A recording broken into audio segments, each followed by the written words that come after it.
एक समय की बात है। गोरखपुर के पास बसे मोहनगढ़ नाम के एक छोटे से गांव में रतन अपनी पत्नी शोभा और अपनी बूढ़ी माँ के साथ एक छोटे से घर में रहता था। रतन की एक छोटी सी बेटी भी है जिसका नाम रूपा है। रतन अपने परिवार का भरण पोषण गांव के ठेकेदार जी के यहाँ मजदूरी करके किया करता था, जिससे उसके परिवार का गुजारा बहुत मुश्किल से हो पाता था। रतन के पास खेत का एक छोटा सा टुकड़ा था जिसमें शोभा दिन रात मेहनत करके सब्जी और कुछ फल उगाया करती थी और उन्हें गांव के बाजार में बेचा करती थी। गांव के सभी लोग शोभा से ही सब्जी और फल खरीदना पसंद करते थे, क्योंकि पूरे बाजार में शोभा की सब्जियां और फल सबसे ज्यादा शुद्ध और ताजा हुआ करते थे। सब्जी ले लो, सब्जी ताजी ताजी सब्जी, सब्जी ले लो, फल ले लो, ताजे ताजे फल, शुद्ध फल, मीठे फल। अरे शोभा बहन, कैसी हो और काम धंधा कैसा चल रहा है? आओ आओ भोपाल भैया, सब कुछ अच्छे से चल रहा है। आप बताओ, आप कैसे हो? और आजकल विमला चाची नहीं दिखती, कैसी है वो? मैं तो ठीक हूँ शोभा बहन, लेकिन माँ का क्या ही बताऊं। उनके पैर में मोच आ गई है तो डॉक्टर ने आराम करने को कहा है, इसीलिए घर का सारा काम मुझे ही करना पड़ रहा है शोभा बहन। बाजार आया हूँ, सोचा थोड़ी सब्जियां भी लेकर चलूं। अच्छा, तो ये बात है गोपाल भैया। अच्छा तो शोभा बहन, ये बताओ आलू क्या भाव दिए?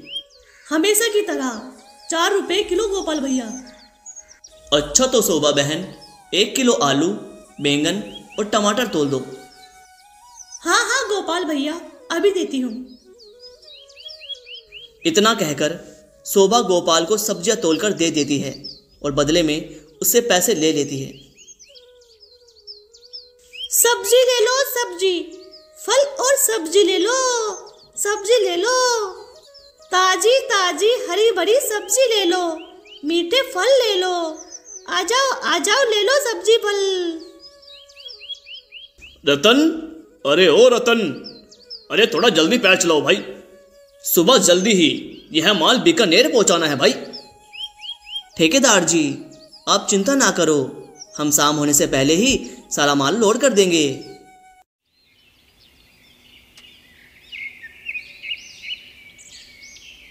ए जी, मैंने आपके लिए खाना तैयार कर दिया है, चलो जल्दी से खा लो। सुबह सुबह खाली पेट मत जाना काम पे। नहीं भाग्यवान, आज नहीं, आज मुझे जल्दी काम पे जाना है। ठेकेदार जी ने जल्दी बुलाया है, लौट कर खा लूंगा। लौट कर खा लूंगा, इसका क्या मतलब है जी? हमारे घर में एक वक्त ही तो मुश्किल से चूल्हा जल पाता है और उसमें भी आप खाना नहीं खाते हो, ऐसे कैसे काम चलेगा?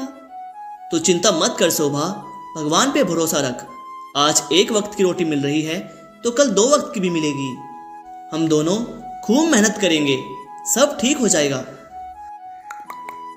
इतना बोलकर रतन वहां से काम के लिए चला जाता है और शोभा भी फल और सब्जियां तोड़कर उन्हें बाजार बेचने के लिए चली जाती है। सब्जी ले लो, सब्जी, फल और सब्जी ले लो, ताजे ताजे फल और ताजी ताजी सब्जी ले लो। फल है मीठे, सब्जी है शुद्ध, सब्जी ले लो, ताजी ताजी सब्जी ले लो। राम राम शोभा बहन, कैसी हो? और टमाटर क्या रेट दिए? ठीक हूँ प्रीति दीदी, और टमाटर ज्यादा महंगा नहीं, बस 10 के 2 किलो। ठीक है शोभा बहन, तो 2 किलो टमाटर, कुछ पालक और कुछ मटर कर दो। शोभा ने उस महिला को सब्जियां तोलकर दे दी। सब्जी देने के बाद उसने उससे पैसे ले लिए। कुछ समय बाद उसके पास अमरचंद नाम का एक आदमी आता है जो शहर में सब्जी सप्लाई का काम करता था। क्या बात है शोभा, मैंने सुना है तुम गांव में सबसे ताजी और अच्छी सब्जियां उगाती हो। हाँ अमरचंद जी, बस अपने हिस्से का काम कर रहे हैं, बाकी सब तो ऊपर वाले की कृपा है। देख शोभा, मैं सीधी बात करूंगा, ये सब्जियां मुझे दे दो। तुम कितनी मेहनत से इन सब्जियों को उगाती हो, फिर तोड़ती हो और उसके बाद यहाँ बाजार में बेचने के लिए आती हो, और यहाँ तुम्हें ज़्यादा दाम भी नहीं मिलता। अमरचंद जी, आपकी बात बिल्कुल सही है, लेकिन मेरे रोज के ग्राहक मेरा यहाँ रोज इंतजार करते हैं। उन्हें मना करना मेरे लिए बहुत मुश्किल है। कृपया मुझे माफ़ कर दीजिए, मैं आपको सब्जियाँ नहीं बेच सकती। जैसी तुम्हारी मर्जी, मैं तो तुम्हारी भलाई के लिए कह रहा था। इतना कहकर अमरचंद वहां से गुस्से में चला जाता है।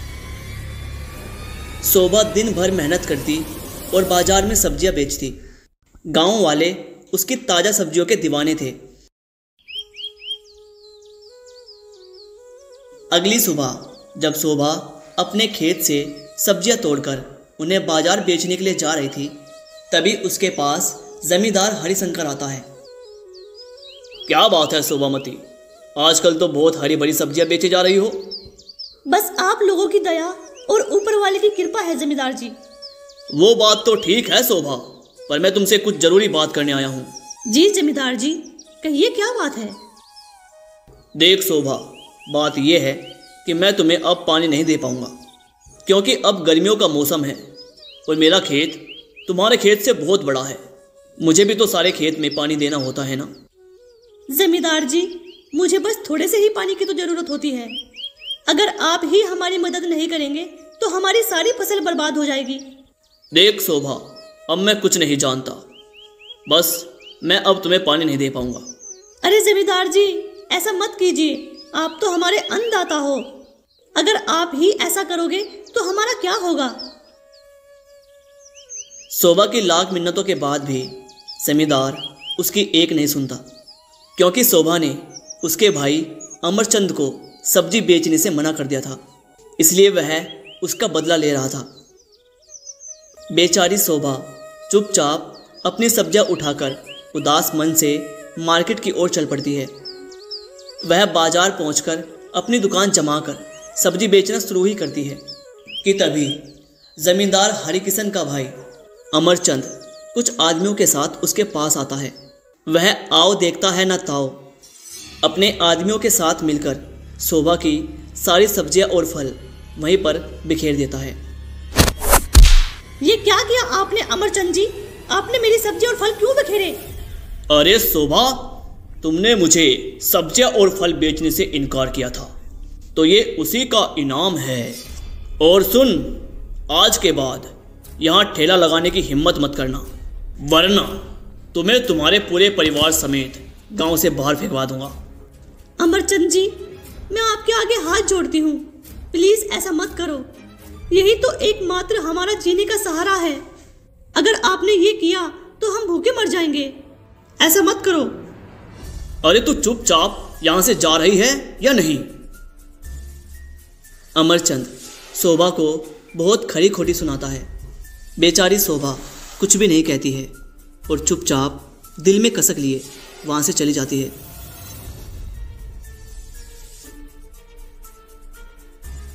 क्या बात है बेटा, आज तुम खाली हाथ कैसे लौट रही हो? और तुम्हारा मुंह इतना उतरा हुआ क्यों है? शोभा उसके साथ जो जो हुआ वो सारी बातें अपनी सासू माँ को बताती है। बेड़ा गर्क हो उस अमरचंद का, पता नहीं हम गरीबों को परेशान करके उसे क्या मिलेगा। लेकिन बेटा तुम फिक्र मत करो, ऊपर वाले पे भरोसा रखो, वो सब ठीक कर देंगे। मैं आज ही रतन को जमींदार हरिशंकर के पास भेजती हूँ। और कुछ ही देर बाद रतन भी घर आ जाता है। अरे क्या हुआ, सब लोग इतना परेशान क्यों हैं? रतन की माँ और शोभा रतन को जमींदार हरिशंकर और उसके भाई अमरचंद की सारी बातें उसे बताती हैं। ये तो उन दोनों ने तुम्हारे साथ बहुत गलत किया।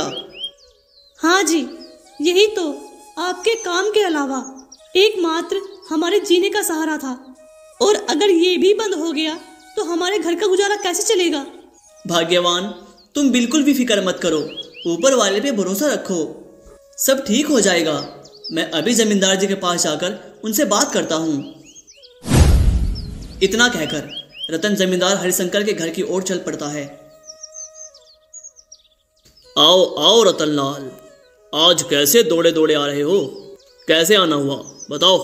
जमींदार जी, आपने मेरी पत्नी शोभा को अपने कुएं से पानी लेने से मना क्यों कर दिया? और आपके छोटे भाई अमरचंद ने भी उसकी सारी सब्जी पूरे बाजार में बिखेर दी। आप दोनों ने ऐसा क्यों किया? आप दोनों को तो हमारी हालत के बारे में पहले से ही पता है। अरे सुन रे रतनलाल, मैं तुम्हें कब से मुफ्त में पानी दे रहा हूँ और बदले में कुछ नहीं मांगा, और अब गर्मियाँ भी आ चुकी हैं, मुझे खुद पानी की बहुत ज़रूरत है। अब मैं तुम्हें और पानी नहीं दे सकता, और वैसे भी मैंने तुम्हारा ठेका ले रखा है क्या? देखो रतनलाल, ज़्यादा दिमाग खराब मत करो, जाओ यहाँ से। हाँ भैया, आप बिल्कुल ठीक कह रहे हो। इस आदमी को हमारे कुएं से बिल्कुल भी पानी मत लेने देना। इसकी बीवी ने मुझे सब्जियां बेचने से इनकार कर दिया था, अब देखना इनकी सारी अकड़ निकल जाएगी। जमींदार जी, ऐसा मत करिए, अभी तो गर्मियां शुरू ही हुई हैं। अगर आपने हमें पानी नहीं दिया तो हमारे खेत का क्या हाल होगा? ऐसा मत करो जमींदार जी, ऐसा मत करो। रतन उन दोनों भाइयों को मनाने की बहुत कोशिश करता है, लेकिन वो दोनों रतन की एक भी नहीं सुनते हैं। बेचारा रतन दुखी मन से वहां से वापस अपने घर की ओर चल पड़ता है। रतन अपने घर की ओर जा ही रहा होता है कि तभी उसके कानों में एक दर्द भरी आवाज सुनाई दी। पानी पानी पानी पिला दो, कोई पानी पिला दो। रतन पास जाकर देखता है कि एक बूढ़ा आदमी बेहोशी की हालत में पड़ा हुआ पानी पानी चिल्ला रहा है। रतन दौड़ा दौड़ा जाकर पास के कुएं से पानी लेकर आता है और उस बूढ़े आदमी को पिलाता है। अरे बाबा जी, आप यहां कैसे गिर गए थे?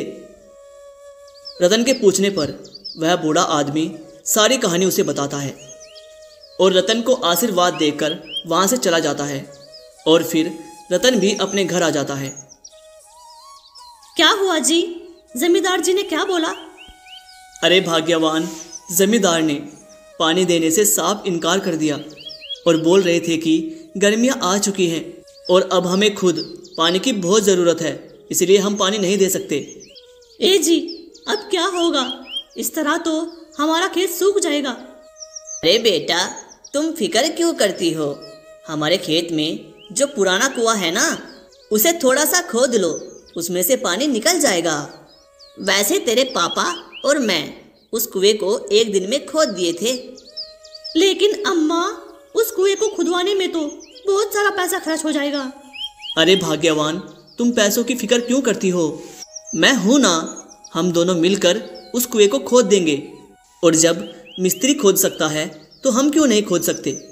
ठीक है जी, कल सुबह ही हम दोनों उस कुएं को खोदना शुरू कर देंगे।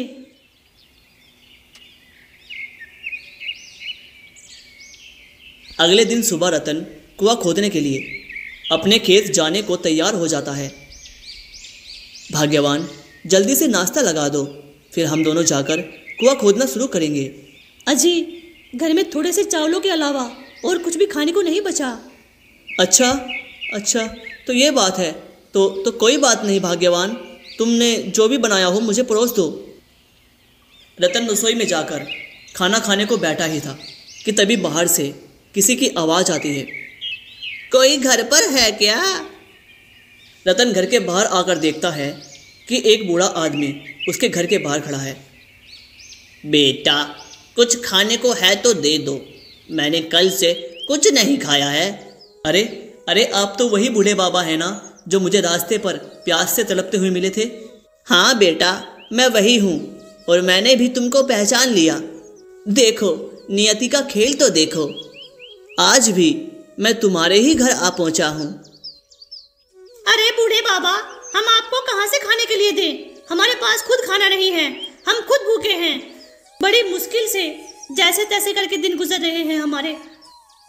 वह बूढ़े बाबा रतन की स्थिति देखकर सब समझ गए। कोई बात नहीं बेटा, सब कुछ ठीक हो जाएगा। अब मैं चलता हूँ। अरे बाबा जी रुकिए। सुनो शोभा, तुमने जो चावल मेरे खाने के लिए रखे थे वो तुम बाबा जी को दे दो। अरे बेटा, अगर तुम सारा खाना मुझे दे दोगे तो फिर तुम क्या खाओगे? अरे बाबा जी आप हमारी फिक्र मत कीजिए, हम कहीं ना कहीं से इंतजाम कर लेंगे। लेकिन बाबा जी हम आपको भूखा जाने नहीं देंगे।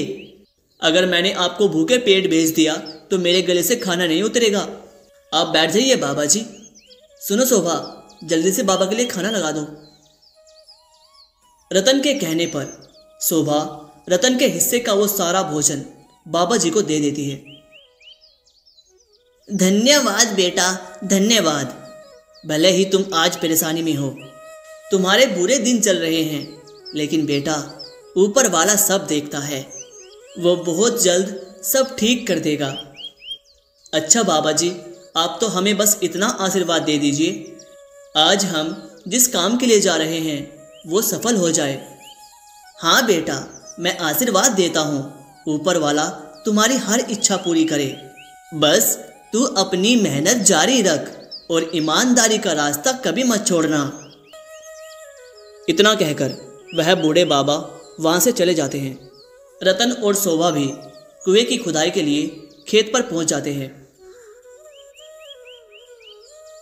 देखो भाग्यवान, इस कुएं में तो एक बूंद भी पानी नजर नहीं आ रहा है। क्या लगता है तुम्हें, क्या इसमें से पानी निकलेगा? आप परेशान मत होइए जी, अगर हम सच्चे दिल और मेहनत से इसकी खुदाई करेंगे तो पानी जरूर निकलेगा। चलिए हम दोनों मिलकर इसकी खुदाई शुरू करते हैं। वो दोनों आपस में ये सब बातें कर ही रहे थे कि तभी अचानक मौसम ने अपनी करवट बदली। आसमान में काले बादल और बिजली की कड़कड़ाहट के साथ बारिश शुरू हो जाती है। ए जी, देख रहे हो, शायद ऊपर वाले ने हमारी सुन ली। हाँ भाग्यवान, ये तो सच में चमत्कार है, वरना इस मौसम में बारिश होने का तो कोई सवाल ही नहीं उठता। देखो बारिश के आते ही हमारी फसल में जान आ गई। हाँ जी, आप सही कह रहे हो। अभी के लिए तो बारिश आ गई, लेकिन हमें आगे का भी तो सोचना होगा। तो चलिए हम इस कुएं की खुदाई शुरू करते हैं। रतन नीचे कुएं में उतरकर कुएं की खुदाई शुरू कर देता है। बारिश के कारण कुएं की मिट्टी नरम हो गई थी, जिससे रतन उसे बड़ी आसानी से खोद पा रहा था। और खोदते खोदते रतन उसको काफी खोद देता है। और कुछ ही समय बाद जब वह कुएं को खोद रहा था तो उसका फावड़ा किसी चीज से टकराता है। रतन जब मिट्टी हटाकर देखता है तो उसके नीचे एक तांबे का घड़ा निकलता है और इसी के साथ कुएं से पानी भी निकलने लगता है। और पानी को निकलता देख रतन की खुशी का ठिकाना नहीं रहता। ओ भाग्यवान, सुनती हो? देखो देखो, कुएं से पानी निकलने लगा और ये देखो मुझे क्या मिला है। रतन जब उस घड़े को कुएं से बाहर निकालकर खोलकर देखता है तो उसे देखकर उन दोनों की आंखें फटी की फटी रह जाती है। अरे बाप रे बाप, इतने सारे सोने के सिक्के! हे भगवान, तुम्हारा लाख लाख शुक्र है। ए जी, इन सिक्कों से तो हमारी सारी गरीबी दूर हो जाएगी। हाँ भाग्यवान, मुझे तो लगता है ये हमारे अच्छे कर्मों का फल है। देख शोभा, ऊपर वाले के घर देर है अंधेर नहीं, आखिरकार उसने हमारी सुन ही ली।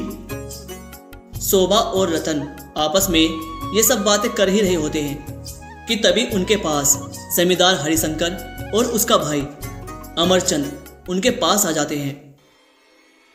ओए सुन रतनलाल, ये सोने के सिक्कों से भरा हुआ घड़ा मेरा है, ये चुपचाप मुझे दे दे।